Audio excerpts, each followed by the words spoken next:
Hi guys, మేము హైదరాబాద్ నుంచి విశాఖపట్నం వెళ్తున్నాం బస్సులో.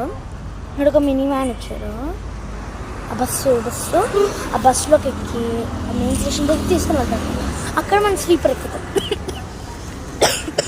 ఇక్కడ మన లగేజ్లో ఆల్రెడీ అన్లోడ్ చేస్తారు, చూస్తారా.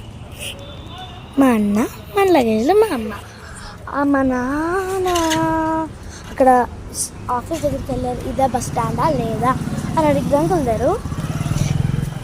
నేనైతే చాలా ఎక్సైటెడ్గా ఉన్నాను. మేము బస్సు ఎక్కినప్పుడు ఇక్కడ చూపిస్తాను. ఈ బస్సు కాదు, మన స్లీపర్ ఎక్కినప్పుడు కూడా చూపిస్తాను. ఇంకా స్లీపర్ ఎక్కిన తర్వాత లోపల ఎలా ఉంది, బయట ఎలా ఉంది, పడుకున్నప్పుడు లెగిసినప్పుడు అంతా చూపిస్తాను మీకు. దాంట్లో నా ఫ్రెండ్స్కి మీరే. బాయ్ గాయ్స్, నెక్స్ట్ పార్ట్ కోసము లైక్, షేర్ ఇంకా సబ్స్క్రైబ్ చేయాలి. బాయ్.